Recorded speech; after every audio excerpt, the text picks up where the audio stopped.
All right, so this video should follow the chemistry of life, in which we talked a little bit about hydrogen bonds and the other types of bonds and atoms. All right, so water is critical to life on Earth. We are composed of a whole lot of water, like 75% water in your body, and water is all around us. It was raining outside earlier today. So water is crucial for life on Earth, and the reason that it's so important is because of the properties that we're going to talk about. So water is an amazing, amazing substance. It is polar, and I don't mean like a polar bear, like, the poles of the Earth. What I mean by polarity is the charges aren't distributed evenly. So when I talked about hydrogen bonds in the last video, I said that oxygen ends up pulling the electrons towards it more than the hydrogen. Oxygen has more of those positive protons that in this covalent bond pulls the electrons towards the oxygen. So the charges aren't distributed evenly. The oxygen has a slightly negative charge and the hydrogen has a slightly positive charge, which results in these hydrogen bonds between the slightly negative oxygens and the slightly positive hydrogens. So that polarity is really important because of the formation of hydrogen bonds. And we'll talk at length about hydrogen bonds in this video. So one of the properties of water that's really important is cohesion. When you think about a committee or like a co-parenting or co-teacher, it's somebody who's doing something together. So cohesion is water molecules sticking together, sticking to other water molecules. That's the tendency of them to stay together in droplets like you see over here. That's because of those hydrogen bonds. Those hydrogen bonds are pulling all of those water molecules together and making them want to stick together. In addition to sticking to themselves, they also like to stick to other stuff. So that's also because of those hydrogen bonds. So that's when you have this water droplet that's holding together with cohesion to itself is adhering. It's using adhesion to stick to this leaf. So not only does water like to stick to itself, it also likes to stick to other things because of the hydrogen bonds. The combination of cohesion and adhesion ends up doing something called capillary action. So if you ever stuck a straw into water, the water level on the outside of the straw is slightly lower than on the inside of the straw.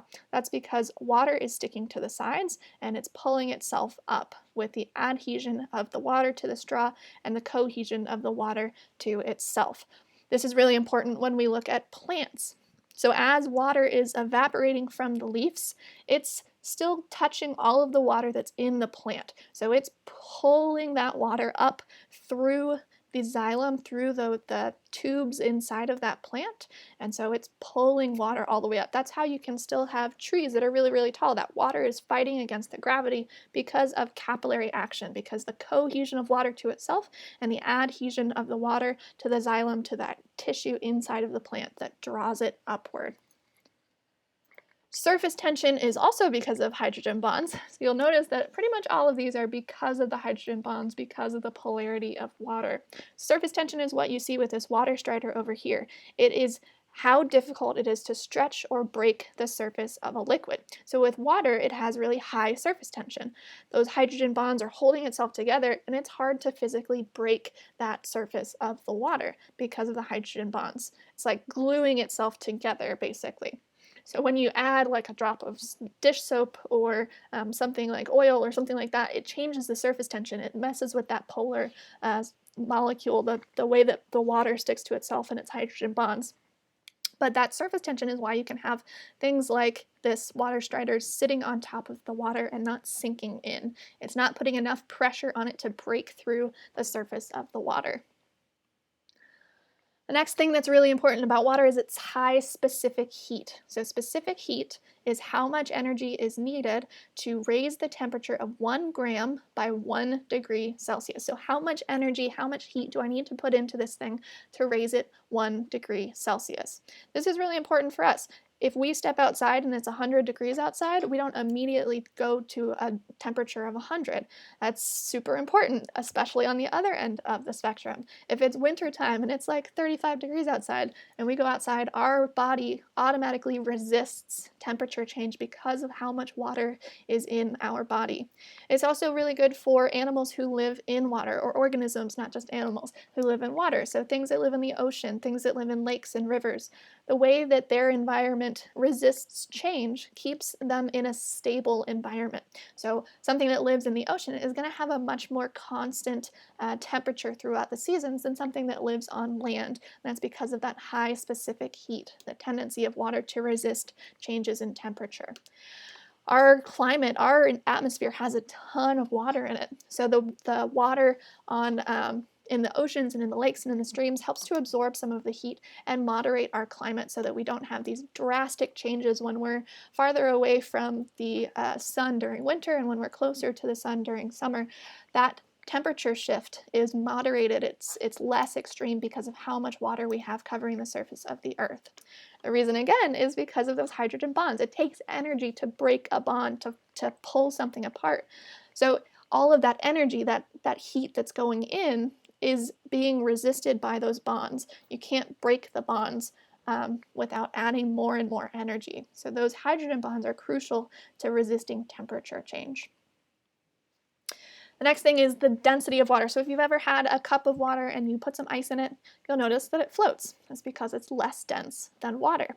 Again, this is because of hydrogen bonds. When something is liquid, all of the molecules, all of the atoms inside of it are moving around, going really quickly. And when they slow down, when some of that energy leaves and it gets colder, then you end up with these stable hydrogen bonds that happen in this nice little configuration. So those molecules aren't moving around anymore, and it has this nice, what is that? 6 sides? 1, 2, 3, 4, 5, 6 hexagonal structure of hydrogen bonds that are nicely separated. So because of that, you have ice blankets basically that form on top of water when it gets really cold. So if you think about polar bears, they live on top of the ice sheets up in the poles, up in the North Pole. Underneath that ice, you still have all kinds of life going on under there. You have fish and plants and little invertebrates and all kinds of stuff living under there. That ice on top helps to form a layer of insulation and helps life to continue in the water underneath that. If solid ice was not less dense than water, if it sunk, eventually all of the rivers, all of the lakes, all of the ocean eventually would freeze solid when it got really cold, and that would pretty much stop life in the water. And it would make it really hard for us to get water on land because it would all be completely frozen. The last thing is that water is a universal solvent. So what that means is it dissolves other things. Pretty much most things will be dissolved by water. There are some things that don't really dissolve in water, like oil and water. That's one of those common, like, we don't mix, we're like oil and water. But most molecules can get pulled apart when they go into water. So if you think about sugar has a covalent bond, but that bond is broken up because of the polarity of water. Those slightly positive and negative hydrogens and oxygens mess with the bonds that exist in other substances. So this right here is a salt crystal. Salt has an ionic bond. The sodium is donating its electron to the chlorine, and that gets broken up. Those hydrogen bonds get in the way and start to cause these different shells around the individual ions inside of that solution. So you have the water that's just pulling everything apart because of that polarity, because of the slightly positive hydrogens and slightly negative oxygens that just kind of mess with all of the other bonds. That's how you can, it's really important that water is a universal solvent, because that's how things get passed around in your body. That's the blood in your system is mostly water, and that helps dissolve all of the nutrients and everything that you need to exist. So all of the property of it being a universal solvent is really crucial for us for living. All right, that's the end of our properties of water notes. This should be enough to get you going with our lab that you guys have. So you'll be looking at some of those properties of water in your take-home lab now. Have fun.